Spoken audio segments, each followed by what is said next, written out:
La semaine dernière, le gouvernement a annoncé un nouveau projet de loi des finances pour l'année 2024. Une annonce qui inquiète les 122 CCI de France sur les conséquences de cette nouvelle baisse de leurs ressources. Et pour mieux comprendre l'impact, Richard Papazoglou, président de la CCI Meuse-Haute-Marne, est notre invité. Bonjour Richard Papazoglou. Bonjour. Alors, pourquoi est-ce que dans un premier temps, vous pouvez nous expliquer en quoi consiste ce nouveau projet de loi des finances ? En fait, il faut bien comprendre aujourd'hui que la principale ressource d'une chambre de commerce et d'industrie, c'est sa recette fiscale. L'État, chaque année, nous verse une recette fiscale pour que nous puissions, nous, assurer en contrepartie des missions de service public. En fait, qu'on puissions assurer des missions régaliennes, telles que toutes les démarches autour de la création d'entreprises, transmission, les formalités, des missions que l'État va nous confier, telles que le plan de relance, ce genre de choses.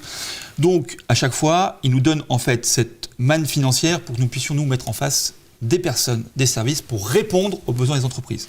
Aujourd'hui, cette fiscalité pour nous représente une recette, à peu près 45% de nos recettes, d'accord ? Donc la baisse annoncée en fait dans le projet de loi de finances, en fait, serait pour nous en fait une manière de nous mettre en difficulté.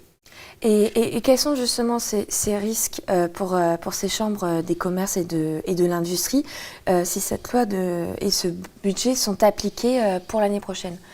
Quelles sont les conséquences ? En fait, pour notre territoire à nous, la CCI Meuse-Haute-Marne, c'est un territoire rural. Oui.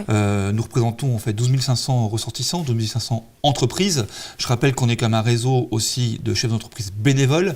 En fait, on n'est pas une CCI riche. Contrairement à ce qu'on pourrait croire. La preuve, c'est bien pour ça qu'on a déjà fusionné entre deux départements en 2019, entre la Meuse et la Haute-Marne, pour déjà mutualiser nos moyens.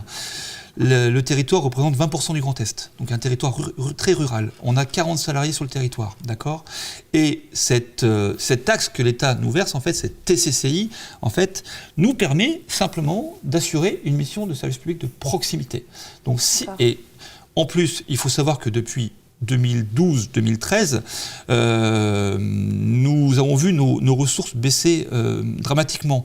Sur le réseau national, nous avions plus d'1,3 milliard d'aides chaque année en 2013. Aujourd'hui, nous n'avons plus que 525 millions. Donc depuis cette époque-là, on a quand même 60% de baisse de nos recettes fiscales.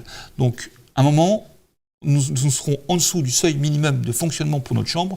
Et effectivement, à terme, si cette baisse est entérinée, votée dans le cadre du projet de loi de finances, d'ici 4 ans, on sera sûrement obligé de nous séparer de 30% de nos salariés. Et lors d'un communiqué de presse, justement, il y a ce terme fragiliser encore les CCI qui a été utilisé, et notamment pour dénoncer, je cite, détruire la valeur de l'économie du pays. Est-ce que vous pouvez m'expliquer justement cette fragilisation ? Oui, en fait, quand j'ai repris sur les réseaux sociaux le communiqué de notre président national, donc Alain Di Crescenzo, qui parle de cette fragilisation pour une raison simple. Quand là aujourd'hui je suis devant vous pour dénoncer en fait, pour m'inquiéter de cette baisse annoncée, ce n'est pas juste pour dire qu'il faut garder la CCI en Meuse-Haute-Marne. Non, c'est que à terme les victimes ce seront nos entreprises. Je le rappelle, territoire rural, nos entreprises en fait sont un peu partout en Meuse, en Haute-Marne. Elles ont besoin d'être accompagnées dans une conjoncture qui est quand même difficile. Et nous sommes des créateurs de valeur. Pourquoi ? Parce que tous les services qu'on va offrir, qu'on va garantir aux entreprises vont leur permettre en fait d'évoluer, d'accompagner leur transformation, leur changement, de gagner en compétitivité. On a un effet levier, c'est prouvé. L'an passé, on a accompagné plus de 2000 entreprises, d'accord ? On a un effet levier grosso modo x5. C'est-à-dire que en ayant recours à nos services, en fait, ça permet de créer de la richesse, ça permet d'embaucher, ça permet d'assurer une richesse sur le territoire. Et si à terme, nous ne sommes plus présents, ou n'avons plus les moyens de le faire, c'est bien l'économie qui va en pâtir. Et le Parlement votera bientôt ce projet. Qu'est-ce que vous attendez en quelques mots sur ce vote ? Alors, on n'attend pas, on ne veut pas l'attendre parce que, comme le président national et mes autres collègues présidents, donc vous l'avez dit tout à l'heure, des 121 autres Chambre de commerce et d'industrie, nous avons depuis quelque temps déjà fait un travail de lobbying, c'est pas un gros mot.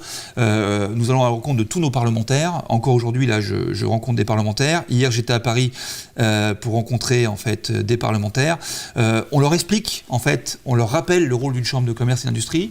Qu'est-ce qui va se passer si nous avons moins de besoins et l'impact que ça va avoir sur les territoires, parce qu'on est bien sur une notion d'aménagement du territoire.